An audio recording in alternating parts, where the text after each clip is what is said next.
Quand officiellement désigné, il y a des communicants autoproclamés qu'on retrouve soit sur les médias ou à travers les réseaux sociaux, où des gens décident eux-mêmes de prendre un camp et vont au front. Oui, c'est parce que nous sommes dans un contexte de liberté, pour ne pas dire de libertinage. Étant donné que les réseaux sociaux, vous n'avez pas des règles, n'est-ce pas, pour recenser ceux qui doivent parler, n'est-ce pas, au nom des autres. Les partis politiques sont organisés. Les partis politiques sont organisés de telle sorte que chacun désigne qui peut parler en son nom. Mais sur le plan des réseaux sociaux, comme c'est ouvert, c'est véritablement le monde, la globalisation qui l'emporte. Alors, chacun est maître. Mais on peut se désolidariser, non? Oui, on peut se désolidariser. Quelqu'un dit parler en votre nom. Oui, on peut effectivement se désolidariser. Je crois qu'il y a, si je n'ai pas, si j'ai bonne mémoire, qui hier a sorti, n'est-ce pas, un communiqué qu'il n'y a qu'une seule personne qui va parler en son nom. Et je crois que c'est responsable. Tout à fait. Oui, c'est responsable. Ça veut dire qu'il sera prêt à assumer ce que cette personne-là dira en son nom. Il ne pourra pas assumer ce que d'autres personnes pourraient dire, n'est-ce pas, en son nom. Mais de manière générale, à la suite de ce qu'on le disait tout à l'heure, en ce qui concerne les débats, j'ai effectivement, je voulais un peu accuser les médias parce que tout au long de la campagne, non, excusez, ça a échappé à beaucoup de monde. Oui. Ici, à Info TV, avant, dans la période préélectorale, j'ai vu comment vous, M. Jean-Jacques, vous avez reçu, c'est un leader de partis politiques. Ils ont délivré des titres fonciers à des gens sur le plateau. Vous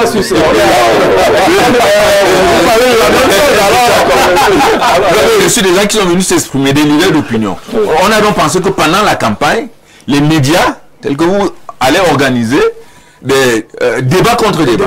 Oui, thème contre thème. Justement. Mais on n'a pas beaucoup assisté à ça. C'est pas faute. Vous êtes d'accord avec moi? Ça a été difficile de nous sommes d'accord. On n'a pas vu débat contre débat, d'idées contre débat d'idées. Il y avait 12 candidats. Il y avait 12 candidats. Et il y avait parmi les candidats, n'est-ce pas, il y avait des candidats qui avaient des points de vue qu'il fallait aussi faire connaître aux Camerounais.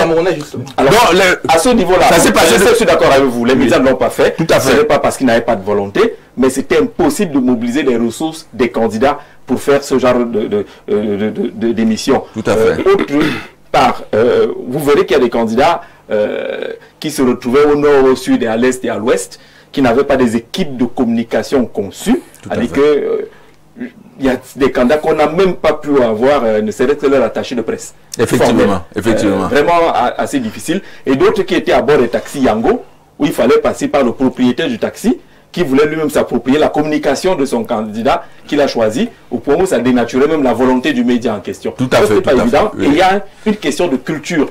Oui. Il faut que les candidats également entrent dans la culture du débat contradictoire, face à face et autres. On a bien voulu le faire, mais... Oui, je crois que ce n'est pas tard. Il y a d'autres campagnes qui viendront. Je crois qu'il faudra prendre la peine de mettre sur les plateaux débat d'idées, thème contre thème, tel parti contre tel parti. Je crois que ça peut... Mais là, il y a des bandits qui viennent sur les plateaux là. Oui. Ils choisissent son angle au quartier. Vous lui posez la question sur les communicants, il se parle d'autre chose carrément. Et si vous le suivez, c'est fini à l'émission, elle est partie. Tout à fait. D'accord, on est d'accord là-dessus, sur le rôle des communicants. On est d'accord qu'il y a toute une culture qu'il faut mettre en place pour asseoir le débat d'idées qui a échappé pendant toute la campagne électorale. Oui. On est resté sur l'âge. On est resté sur les anciennes appartenances, sur les alliances d'hier, sur les alliances d'hier de 24, 72, tel peut se rallier à telle la coalition, on attend pendant 2 semaines. Bah, tout ça, ça faisait aussi partie des enjeux, on ne peut pas élargir ça comme ça. Oui. À un moment donné, le Camerounais avait besoin, par exemple, qu'on évoque la question de la coalition. Mais je voulais également évoquer un élément que Jean-Jacques a indiqué tout à l'heure, que l'on classe comme étant un faux bilan. Le débat sur le mandat impératif a été dévoyé parce que c'était devenu un débat de personnes. Tout à fait. Comprenez un peu. Les gens ont pris parti en fonction de ce qu'ils voulaient ou alors de ce qu'ils ne voulaient pas. Or, le débat lui-même est important. Le débat sur la liste nationale électorale est un débat extrêmement important. Tout simplement parce que l'élection présidentielle a une circonscription nationale. De ce point de vue, vous ne pouvez pas aller à une élection qui a une seule circonscription. Vous ne maîtrisez pas qui sont vos électeurs. Si on le fait, notamment au niveau de l'élection municipale, qui a une circonscription électoral, on doit pouvoir le faire. Mais toujours sur le prisme des personnes, les gens ont noyé le débat. Tout à fait. Bonsoir, ma question est celle de savoir pourquoi le peuple s'acharne trop sur Paul Biya. Les Camerounais veulent le changement ou bien leur seul problème c'est Biya doit partir. Pour moi, Issa Tirom a fait partie des gens qui ont contribué à la destruction de ce pays quand il était ministre. Quel est donc son bilan? À 2 mois de l'élection, il démissionne, il devient subitement celui-là qui viendra changer le Cameroun. Point d'interrogation pour moi. Il n'est pas crédible, quelqu'un qui est toujours prêt à trahir. Nous n'en sommes plus là. On a déjà voté. Le débat est passé. Le débat là est passé. Il peut même être président. Il peut. J'ai dit là. J'ai dit en petit.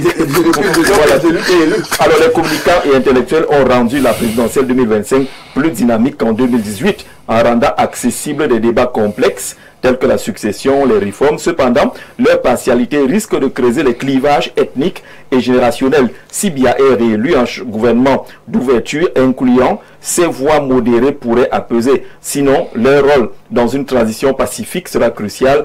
Cette bataille d'opinion pourrait marquer un point d'inflexion pour la démocratie camerounaise à suivre le 23 octobre pour voir si leur influence se penche vers l'unité ou vers la fracture. D'accord, là-dessus, on va prendre un autre message, qu'on a que la connexion est... C'est un point de vue pertinent. La connexion est pensée, c'est pertinent. Oui, c'est ça. C'est-à-dire que parlant de la modération des voix, parlant des problèmes liés à l'unité nationale et à la paix, et je crois qu'il faut toujours tendre vers là. Je crois que le camarade Bidon le disait tout à l'heure, que je crois que en toute chose, je crois que la paix est prioritaire au Cameroun et que il faut attendre sereinement ce que le Conseil constitutionnel va nous dire et je crois consolider ce que le Conseil constitutionnel va nous dire. Bonsoir Jean-Jacques Zé. Certains de nos intellectuels et certains communicants sont à la solde du régime. Ils ont choisi leur vente au détriment de l'intérêt général. En plus de cela, ils ont donné la honte aux chiens. Conséquence, ils ont zéro principe et zéro personnalité. François Xavier, du côté d'Obala, qui est très sentencieux là-dessus. Je rappelle qu'il y a des intellectuels sur ce plateau qui n'ont pas cédé à l'appel du ventre. Bonsoir, et au panel, tous les journalistes observateurs et le monde entier savent que les Camerounais ont refusé cette fois d'élire un monsieur qui devrait avoir, voilà, le débat de l'âge, vraiment, on n'est plus sur ça. Bonsoir à vous sur le plateau. Le RDPC n'a plus rien à nous donner. Voilà le président du Bénin qui quitte le pouvoir avec grandeur et respect, malgré que le peuple le réclame, mais chez nous, c'est le contraire. On est encore sur le débat de l'âge. Nivérol depuis Douala, je crois que la campagne est passée. Maintenant, vous avez certainement voté. Bonsoir Jean-Jacques. Par la force de Dieu, le peuple va réclamer la vérité des urnes. Non, il n'y a pas de balle de l'armée quelque part. Les urnes vont s'exprimer et ça devrait être respecté. Le plateau, Jean-Jacques Zé, bonsoir. Ordonne la prise de parole des panélistes Dieudonné et Sos. On est même assez ordonné ce soir. Est-ce que tu as regardé la télé hier?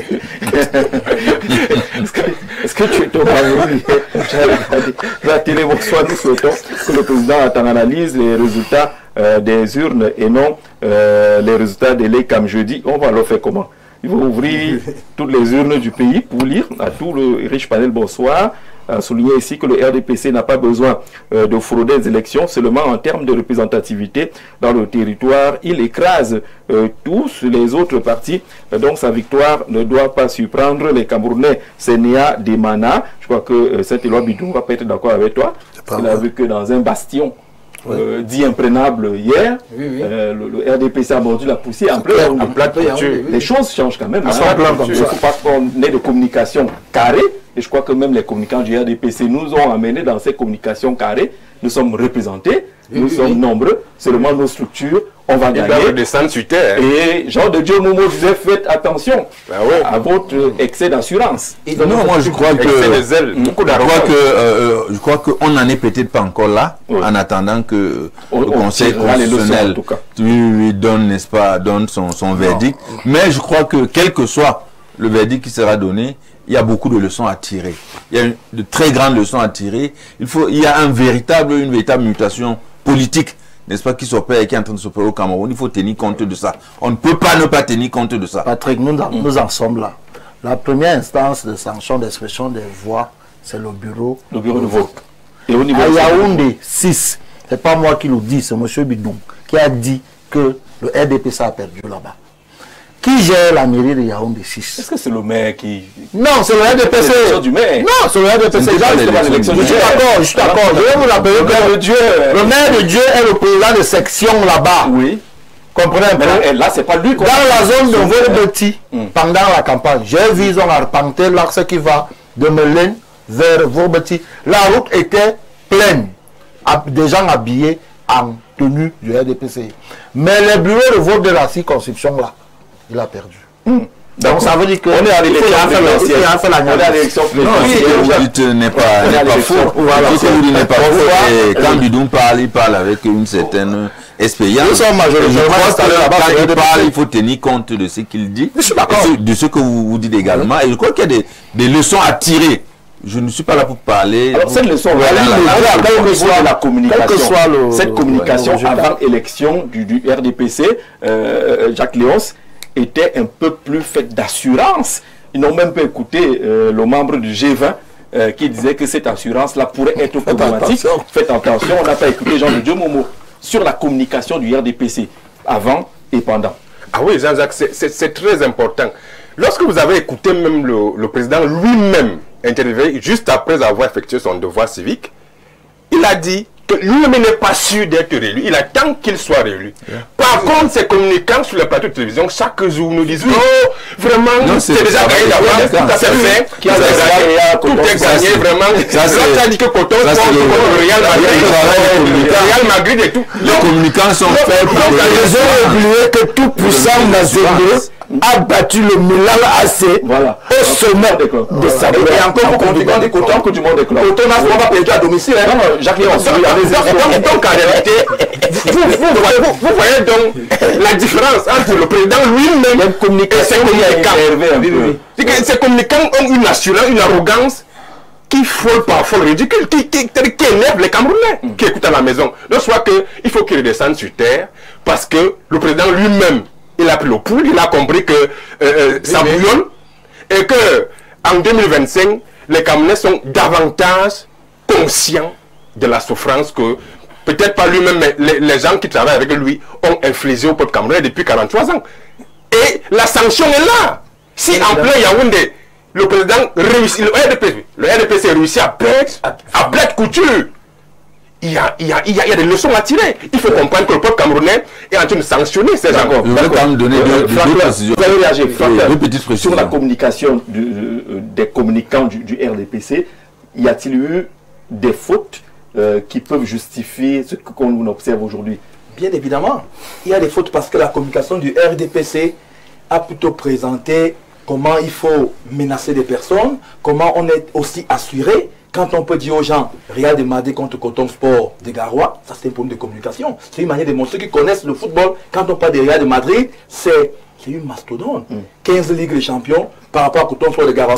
Coton Sport, dans le contexte actuel, avec des candidats qui viennent de la Benoué, ça peut être interprété autrement. Encore que même quand on dit Real de Madrid contre Coton Sport de Garoua, Coton Sport n'a souvent pas perdu à domicile. Voilà. C'est souvent pour aussi mon n'a souvent pas perdu à domicile. Donc ce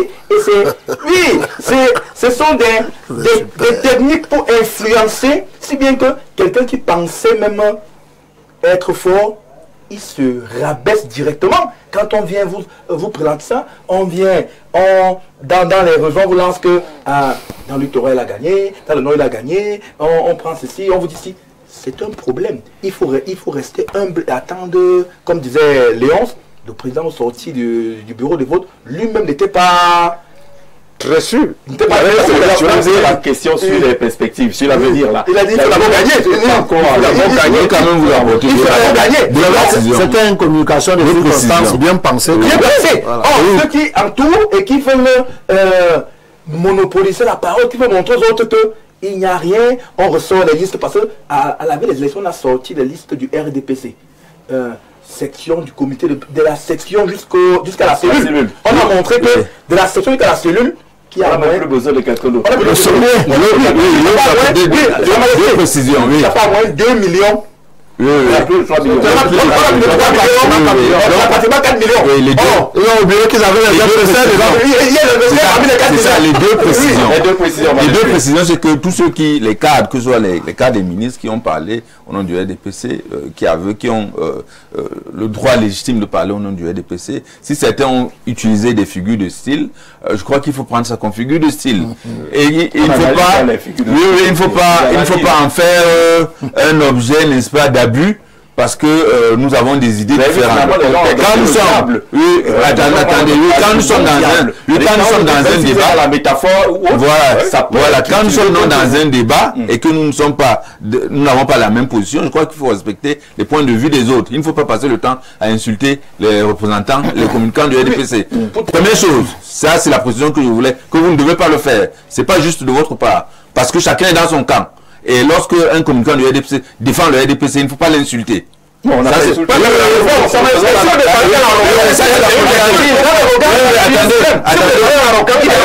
il faudrait bien ça c'est la première chose. Maintenant la deuxième chose, c'est que effectivement vous l'avez évoqué, avant d'aller passer à l'élection, le RDPC avait la certitude d'avoir déjà une avance sur les concurrents. Pourquoi? Parce que dans le sommier politique, depuis 2020, parce que nous avons été au renouvellement, nous avons refait, n'est-ce pas, notre sommier politique. Notre sommier politique fait que nous avions, n'est-ce pas, des militants qui composent, n'est-ce pas, qui font un certain nombre. Lorsqu'on prend le sommet politique de tout le RDPC, on est dans les 4 millions, vous comprenez un peu. Non sincère dans cette affaire. Voilà, non, oui, c'est normal, ça dit que certains ont bradé leur liberté, certains ont choisi ce qu'ils ont voulu choisir. Ceux qui sont restés fidèles sont restés fidèles, ceux qui ne sont pas restés fidèles ne sont pas restés fidèles. Maintenant, nous attendons d'abord, avant de tirer les conclusions.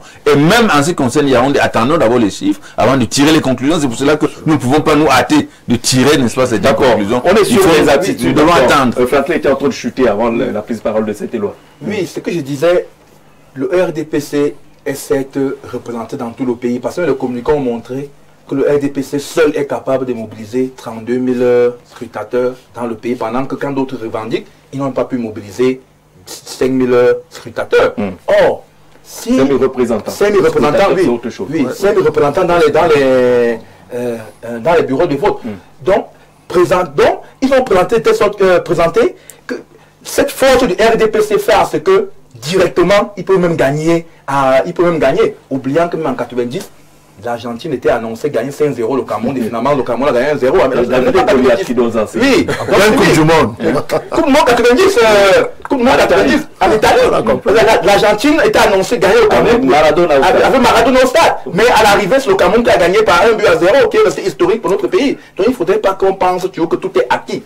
Il faut que les communicants s'expriment comme s'ils annonçaient un conseil. C'est un conseil de Fali Poupa. Ils ont besoin d'un peu d'humilité dans la communication, c'était loi Bidou. Je crois que les communicants du RDPC n'écoutent pas le président Biya. Le président Biya est très humble et chaque fois qu'il sort un mot dans sa bouche, ce mot a un sens. Est-ce que ce n'est pas lui aussi? Prenez seulement l'exemple. Prenez seulement l'exemple. Prenez seulement l'exemple de sa communication avec Charles Ndongo le jour de l'élection. C'était un message qu'il envoyait aux militants du RDPC. Vous êtes trop arrogants, vous êtes trop sûrs.